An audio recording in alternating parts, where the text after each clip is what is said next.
बिस्मिल्लाहिर्रहमानिर्रहीम। अस्सलाम वालेकुम नाज़रीन, आप यूट्यूब चैनल देख रहे हैं। मैं इमरान खान।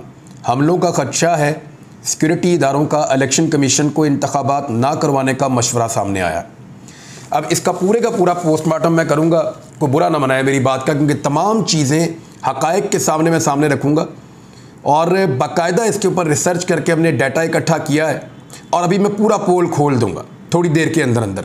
यानी झूठ बोलने वालों को भी शर्म नहीं आती कि वो क्या बात कर रहे हैं। पहले आप ज़रा खबर सुने। इलेक्शन कमीशन ने पंजाब में और खैबर पख्तूनख्वा में इंतखाबात के लिए 3 लाख इजाफी नफरी मांग ली। यानी एक तो नफरी भी इतनी ज़्यादा इजाफी मांग ली है जिसकी मेरे ख्याल में ज़रूरत नहीं है। इतनी बड़ी तादाद में तो लोग कभी भी इलेक्शन में इस्तेमाल नहीं होते। इतनी तो पुलिस नहीं है पंजाब में, जितना वो चाह रहे हैं उससे ज़्यादा बंदे उनको मिल जाएं। चीफ इलेक्शन कमिश्नर की ज़ेर सदारत इजलास हुआ जिसमें हसास इदारों के हुकाम भी शरीक हुए। इलेक्शन कमीशन ने इदारों की सिक्योरिटी के हवाले से ब्रीफिंग दी और दोनों सूबों के इंतखाबात के लिए 3,53,000 इजाफी नफरी मांगी है। हुकाम को ब्रीफिंग देते हुए उन्होंने कहा कि पंजाब में पुलिस के अलावा 2,97,000 जबकि खैबर पख्तूनख्वा में 56,000 मजीद नफरी हमें दरकार है। ब्रीफिंग देते हुए हुकाम ने बताया कि दोनों सूबों में तकरीबन 67,000 पोलिंग स्टेशन कायम किए जाएंगे। पंजाब में 52,000 जबकि खैबर पख्तूनख्वा में 15,000 पोलिंग स्टेशंस बनाए जाएंगे। अब ये तो होगी जी डिमांड जो इलेक्शन कमीशन ऑफ पाकिस्तान ने डाली है। अब आ जाए कि जो सप्लाई जिन्होंने देनी है उनका जवाब क्या है। ISI, IB और CTD ये 3 महकमे हैं। इन्होंने हमलों के खदशात के पेश नज़र इलेक्शन कमीशन को पंजाब और खैबर पख्तूनख्वा में इंतखाबात ना करवाने का मशवरा दे दिया और सिक्योरिटी इदारों का इलेक्शन कमीशन को इंतखाबात ना करवाने का मशवरा।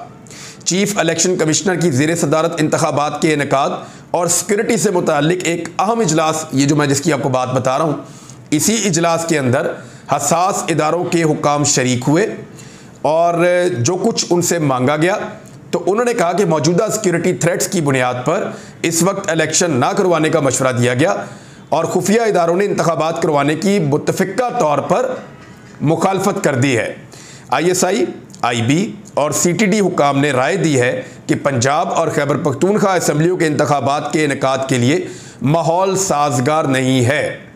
अब मैं पाकिस्तान की अदालतों की आसानी के लिए और उनकी मदद के लिए कुछ डाटा आपके सामने रखने वाला हूँ, क्योंकि ये इंतखाबात करवाने के लिए पाकिस्तान की अदालतों ने हुक्म दिया है। सुप्रीम कोर्ट ऑफ पाकिस्तान ने कहा इंतखाबात करवाइए, लेकिन पाकिस्तान के तमाम इदारे इंतखाबात से भाग रहे हैं क्योंकि इंतखाबात के नतीजे में उन इदारों की नापसंदीदा शख्सियत इक़्तिदार में आने के कवी इम्कानात मौजूद हैं। लिहाजा उस नापसंदीदा शख्सियत के इक़्तिदार में आने से बेहतर है कि इंतखाबात ना करवाए जाएँ। इस फार्मूले के तहत हर तरफ से यही मशवरा आ रहा है कि इंतखाबात से गुरेज किया जाए। अब मैं डाटा आपके सामने रखता हूँ 2 सालों का, 2008 का और 2013 का।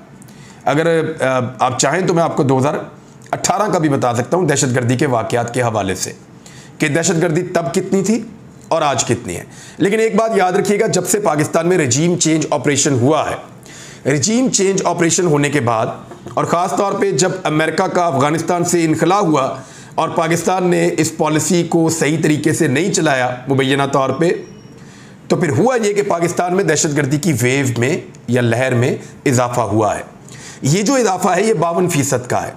लेकिन इजाफे के बावजूद क्या ये दहशतगर्दी 2008 वाली दहशतगर्दी से ज़्यादा है? क्या ये दहशतगर्दी 2013 वाली दहशतगर्दी से ज़्यादा है? उसका जवाब मैं आपको अभी देता हूँ। सबसे पहले डाटा निकालते हैं 2008 का।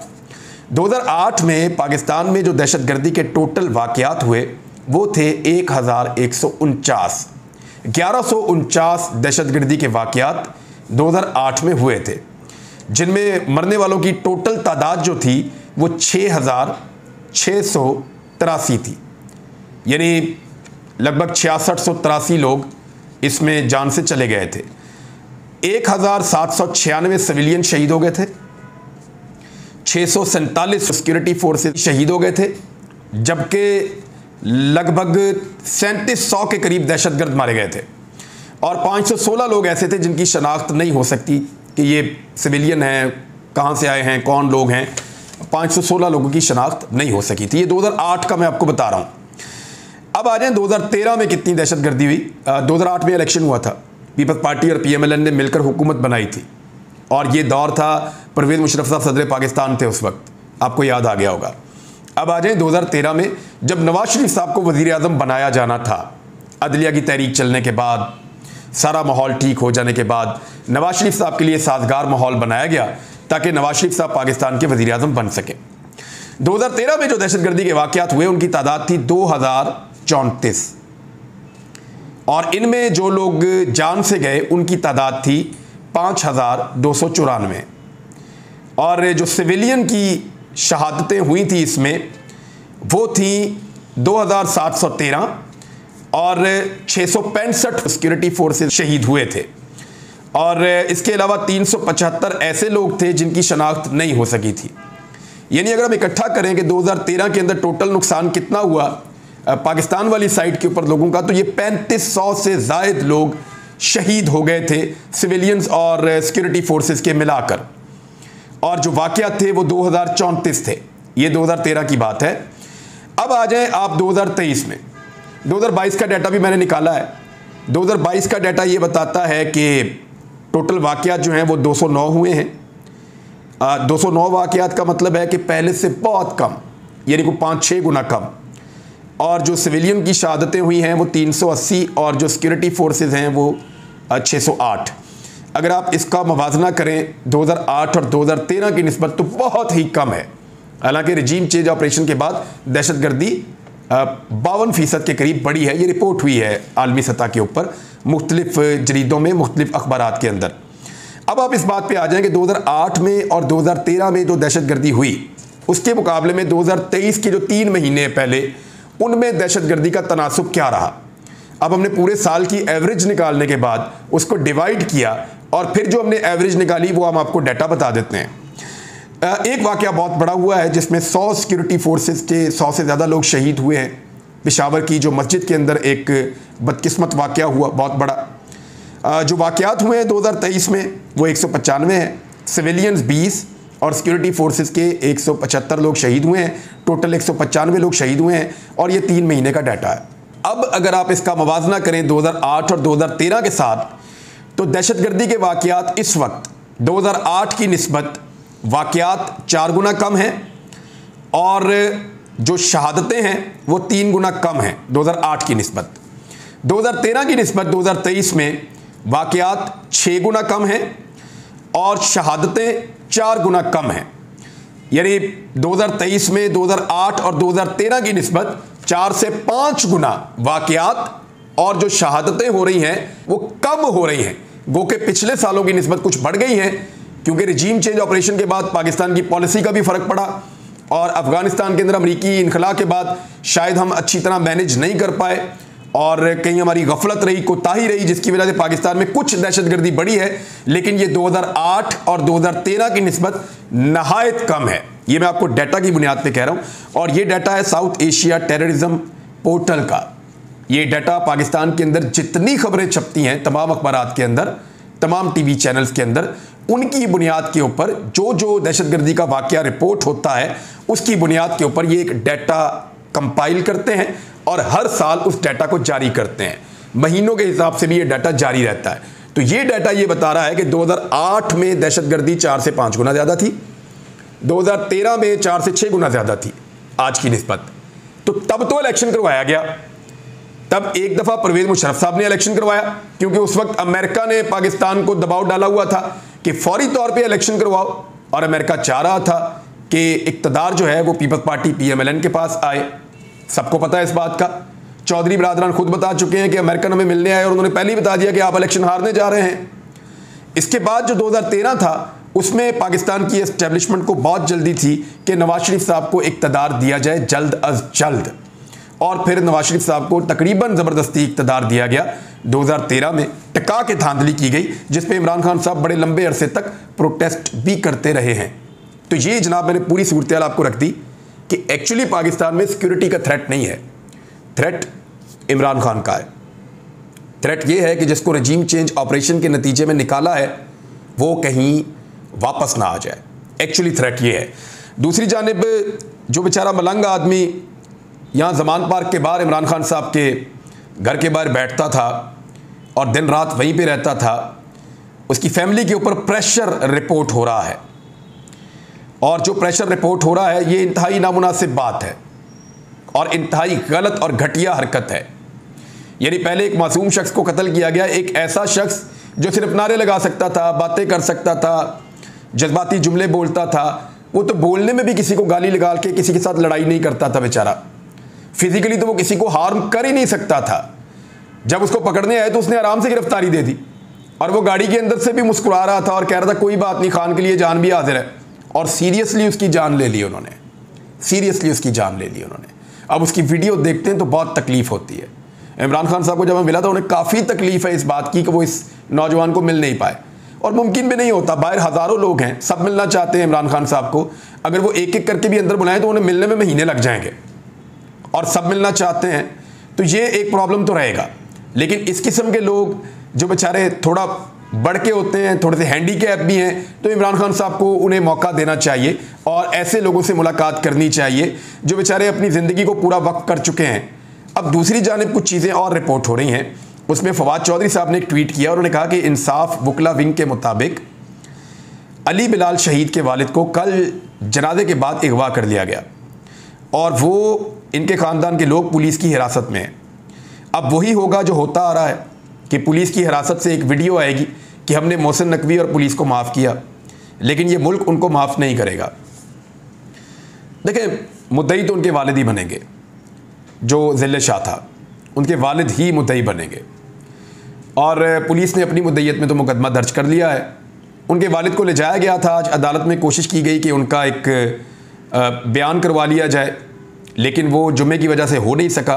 कुछ इत्तलात के मुताबिक उनकी फैमिली के अंदर कुछ लोग जो हैं उनका हुक्मरान जमात के साथ ताल्लुक़ भी है, और कुछ जो पुलिस वाले हैं वो भी खासा दबाव डालने के लिए साथ साथ मौजूद हैं। उनके वालिद ने बेटे के कुल्लों में भी शिरकत नहीं की मुबैना तौर पे, और अब वो मीडिया से गुरेज कर रहे हैं। जियो न्यूज़ ने इस पर खबर चलाई है रेस्क्यू करने के लिए। जियो न्यूज़ कह रहा है कि FIR के लिए जो मैंने दरख्वास्त दी वो टेंशन में लिखी थी, किसी ने अगवा किया ना पुलिस ने थ्रेट किया। ये बिलाल के वालिद अब ये कह रहे हैं। और लियाकत अली ने कहा कि ऐनी शाहिद नहीं हूँ, वज़ीर आला IG और DIG को मुलव्वस नहीं करना चाहता। उन्होंने कहा कि तशद्दुद में मुलव्वस अफराद को पकड़ें, हो सकता है मैं माफ़ कर दूँ, लेकिन असल ज़िम्मेदारों को सामने लेकर आएँ। लियाकत अली का कहना था कि FIR के लिए दरख्वास्त टेंशन में लिखी थी, मुझे किसी ने अगवा किया ना पुलिस ने थ्रेट किया, जब तफ्तीश के लिए बुलाएंगे मैं जाऊंगा। उनका कहना था कि बिलाल ने भाई को फ़ोन किया, पकड़ा गया हूं, अम्मी अब्बू को बता दो, फिर इत्तला मिली वो जाँ बहक हो गया है। अब देखें निज़ाम कितना जालिम है। निज़ाम को ये लगता है कि वो FIR ना काट के इंसाफ होने से रोक देंगे। उन्हें ये लगता है कि इस बुज़ुर्ग आदमी के ऊपर इसकी फैमिली पे दबाव डाल के या माशरती दबाव डलवा कर वो इस आदमी को अपने मुताबिक इस्तेमाल करके इस खून नाहक से बच जाएंगे। इस मलंग की FIR सिर्फ इधर नहीं दर्ज हुई, इसकी FIR कहीं ऊपर भी दर्ज हुई है। वो मलंगा आदमी है, सीधा आदमी है, इसने शिकायत लगानी है जाके और ऐसी तैसी फेर के रख देगा सबकी। तो ऐसे लोगों से तो अगर किसी ने इसको मारा है, क्योंकि मुझे कुछ दोस्तों ने ये बात बताई है कि इसको आप अगर कोई ज़बरदस्ती करते थे या ज़्यादती करते थे तो ये चीखता था, जिस चीज़ से मना करते थे फिर ये ऊंची चीखता था। तो शायद पुलिस वाले ये समझ रहे थे कि ये पुलिस वालों को चैलेंज कर रहा है। वो एक फिल्मी हीरो के गेटअप में रहता था, अंगूठियाँ पहनता था, तो शायद वो इसको मारते चले गए हों। इसकी इंक्वायरी होनी चाहिए और इसकी अब जुडिशल इंक्वायरी होनी चाहिए। इसके वालिद को, इसकी फैमिली को अगर वो माफ़ भी करना चाहें तो निज़ाम को माफ़ नहीं करना चाहिए। पाकिस्तान की अदलिया को स्टैंड लेना चाहिए। इस मामले पे चीफ जस्टिस को सो मोटो नोटिस लेना चाहिए और उन्हें इस केस के ऊपर एक जुडिशल इंक्वायरी होल्ड करनी चाहिए, जिसमें पता चले कि किसने उठाया, कहाँ बंद किया, लेकर कहाँ गए, मारा किसने, किस तरीके से टॉर्चर किया गया, टॉर्चर करने की वजूहात क्या थी, किस तरीके से उनकी हलाकत हुई, उसके बाद अस्पताल में कौन छोड़ के गया और फिर किस तरीके का दबाव उनकी फैमिली पर डाला जा रहा है। ये सारी चीज़ें जो हैं वो चेक होनी चाहिए, इनके ऊपर बात होनी चाहिए। एक तरफ तो ये चीज़ें चल रही हैं, दूसरी तरफ मरियम नवाज साहबा एक लतीफ़े के बाद दूसरा, फिर तीसरा, फिर चौथा, फिर पाँचवा, वो बात ही नहीं आ रही। यानी अब उन्होंने 15 कट्स के साथ ये बताया कि उनको कौन सी किताबें पसंद हैं। आजकल बच्चे टिकटॉक बनाते हैं, वो टिकटॉक के अंदर कट लगाना सीख गए हैं, हमारे आम बच्चे। अब लोग बेवकूफ़ नहीं बनेंगे, उन्हें पता है कि आपको किताबों के नाम भी याद नहीं है, उन्हें पता है कि आपको राइटर्स के नाम भी याद नहीं है। आपको कट के अंदर याद दिलाया जाता था, फिर दोबारा कट लगा के आप वो बोलती थी, फिर आपको याद दिलाया जाता था, फिर आप बोलती थी। ये किताबों के नाम किसी ने दोबारा पूछ लिए तो मरियम नवाज साहिबा आपके मुंह से निकलने भी नहीं है। और इंटरव्यू अगर आपको देने का शौक है, सवालों के आपने जवाब देने हैं, तो मेरी बड़ी गुजारिश है कि PMLN में चाहे हमजा शहबाज हों, चाहे सलमान शहबाज हों, चाहे शहबाज शरीफ हो, चाहे मरियम नवाज़ हों, एक दफ़ा खिदमत का मौका तो दें इंटरव्यू का। मैं उनका इंटरव्यू दूंगा ताकि लोगों को पता चले कि ये कितने बड़े लीडर्स हैं, लोगों को पता चले कि ये कितने ज़बरदस्त लोग हैं, लोगों को पता चले कि वो किन के पीछे चल रहे हैं और किस तरीके से ये लोग पाकिस्तान को लीड करेंगे। मैं चाहता हूँ कि एक इंटरव्यू दें, मेरी ये गुजारिश है, मेरा भी एक हक है, मैं भी जर्नलिस्ट हूँ, क्लेम करते हैं हम भी जर्नलिस्ट हैं और बहुत सारे लोग जर्नलिस्ट हैं। आप जर्नलिस्टों को बुला बुला के इंटरव्यू दे रहे हैं, तो हमें भी एक इंटरव्यू दीजिए ताकि हम भी अपना नाम लिखा सकें उस सफ़ के अंदर कि जहाँ पे आपके इंटरव्यू हो रहे हैं। पता तो चले लोगों को कि एक्चुअली असल बात है क्या, लोगों को पता चले कि सवालात पूछने वाले कौन से हैं और जवाब कौन से दिए जा रहे हैं। मेरे इंटरव्यू में कट नहीं होगा, बस सिर्फ ये गुजारिश है। 1 गो में पूरा इंटरव्यू होगा, कोई ब्रेक नहीं होगी, कोई कट नहीं होगा। इंटरव्यू शुरू होगा और इंटरव्यू ख़त्म होगा, और इस बीच के अंदर जो है वो किसी किस्म की इंटरप्शन नहीं होगी, फिर होगा इंटरव्यू। मुझे याद है वो तलत हुसैन इंटरव्यू कर रहे थे नवाज शरीफ का, तो एहसन इकबाल मिनट बाद बीच में कोई ना कोई लुकमा, मिनट बाद बीच में कोई ना कोई लुकमा। वो तलत साहब तंग आ गए, उन्होंने कहा यार तुसी दे दो भाई इंटरव्यू आके, या तुसी कर लो आके। तो फिर मियाँ साहब ने तरला मिन्नत करके तलत हुसैन को बैठाया था। ये वो दौर है जब तलत हुसैन साहब भी बड़ा ज़बरदस्त सवालात कर रहे थे उस दौर में। तो एक इंटरव्यू देना, और आमिर मतीन साहब भी कह रहे हैं और भी लोग कह रहे हैं। चलें देखते हैं। अब तक के लिए इतने, अपना ख्याल रखिएगा, अपने इस चैनल का भी। अल्लाह हाफ़िज़।